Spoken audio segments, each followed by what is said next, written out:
The reason why we talk about rotation is that we have put too much premium on the presidency. The presidency, and I think it is Chinua Achebe who wrote about in his little book in 1983, the trouble with Nigeria, which could very well be with the trouble with Africa. That a president is like a person who holds the knife and the yam.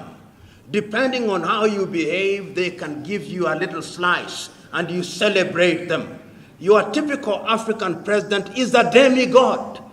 And because they are demigods, and the reason why they become demigods is that we ourselves treat our presidents as if they were gods. Then they get used to being treated as gods, and they don't know how to behave because you have made them gods. But if we created an environment where the presidency was about service delivery, people would not even want to stay in the presidency for a long time. Because as Julius Kambarage Nyerere once said, and I agree with him, you are not successful until and unless your successor succeeds. That is what is important. And there is something that happened in Ethiopia recently, which I think was very good.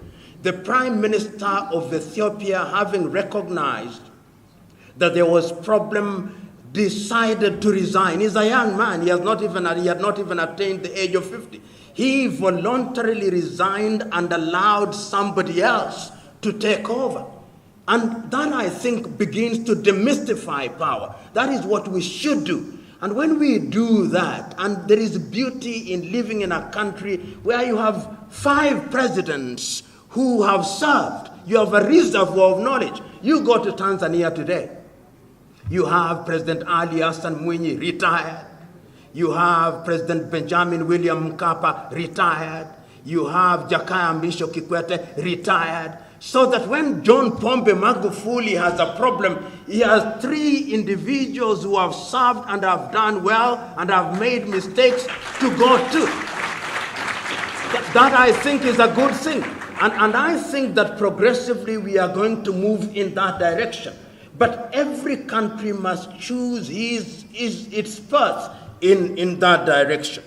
And the reason why I think that we ought not to judge ourselves too harshly is because our histories are rife with attempts at destabilization.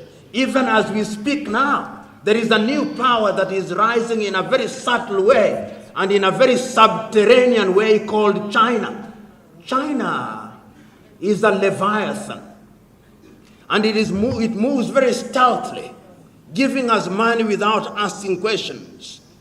They are doing certain good things. We can emulate a number of things from them. But think of Uganda, think of Africa 20 years from today and how it will relate with China. China is already thinking on how to relate with Africa 100 years from today. But we don't know how we are going to relate with China tomorrow. We are simply wondering what we used to listen to a great African called Samora Moises Machel. Samora had a clarion call. Listen to his speeches. He would say, "Aluta continua," and people would say, "Aluta continua." Then he would ask, "Aluta continua contro che?" The struggle continues for what? Because we can continue struggling, but for what? And I think that that is a fundamental question. Aluta continua for what? For the improvement of the critical majority of the people. And I behold the view that in a democratized system, you are able to lift the majority of the people out of poverty.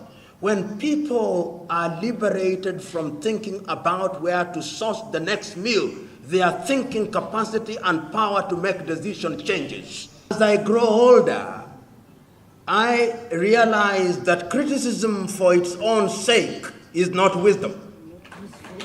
And what I choose to do is to speak with the firmness that opens my opponent's eyes, not with the arrogance that inflames their anger. And I think that as you grow older and you make mistakes, you begin to recognize that you can use your knuckles, but you wear gloves. And when you do that, you present things a little differently. The way I used to speak as a second-year university student is very different from the way I speak now, but I say the same things. So, first, I hold the view that democracy is a competition of ideas, and democracy is sustained by constant constructive dialogue where the minority have their say and the majority have their way. And if one understands democracy in that way, one can then appreciate that it is incumbent upon the political party that is in power to continuously and constructively engage the politician or the political parties out of power. And that is the essence and the value of the parliament that we have. Parliament is a latter-day representation of the barazas or the meetings that we had in our societies. But it must also be recognized that in many African countries, we are artificial countries. We find ourselves in a geographical space called Uganda. Not because we chose to be within Uganda, but we were gridlocked into the space called Uganda, and we have made a conscious decision that we do not want to deconstruct Uganda, but we want to construct Uganda. Is it a thing that can be achieved during our lifetime? If you think so, you are deluding yourself. I hold the view that Uganda or any African country is a going concern. 400 years from today, our children and children's children will refer to what we are doing now, and they will be able to say that we, after 400 years, have succeeded in building a country called Uganda where there's unity in diversity, and we can then decide our issues in a manner that is beneficial for the majority of the people.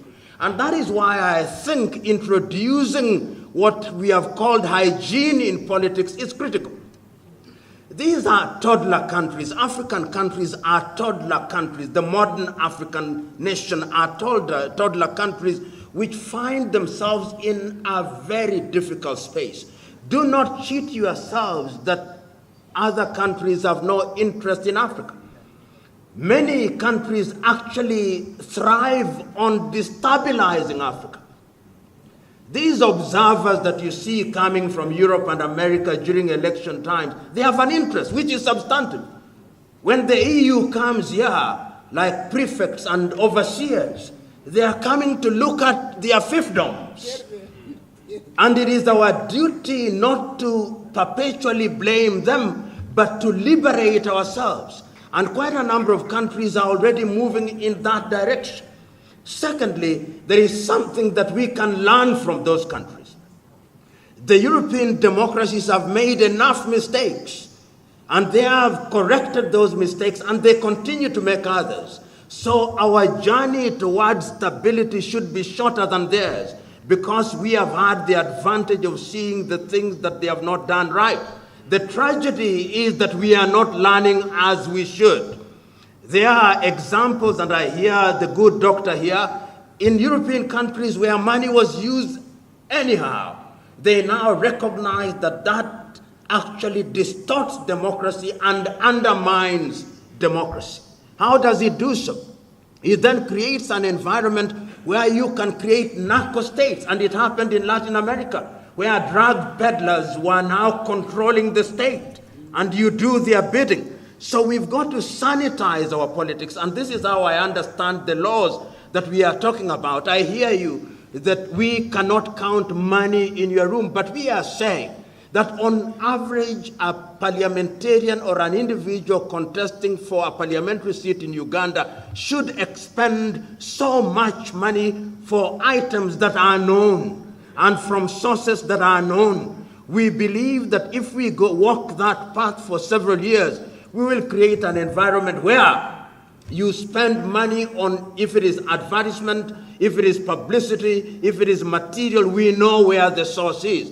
We don't want a situation where somebody comes here with billions of Ugandan shillings and then buys their way into parliament, and they get into parliament, and then they subjugate our interest to their own. Then we become private property. And that is why I think a law such as this is critical. Not that it will solve all our problems, no, but it is the beginning of the solution to our problems.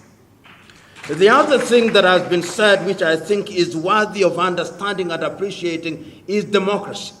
You know, Africa must now begin to ask very basic questions going forward.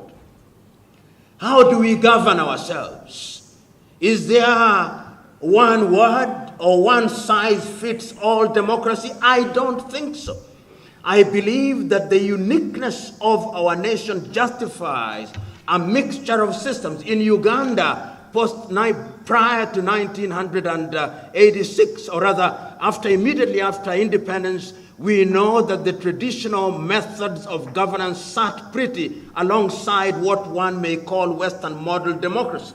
We now know that after 1986 and the restoration of the kingdoms in Uganda, there is a sense in which the traditional chieftaincies or kingdoms are subsisting in an environment that is not wholly in line with those systems. Can we devolve and devise a system that accommodates that? It is happening in Nigeria.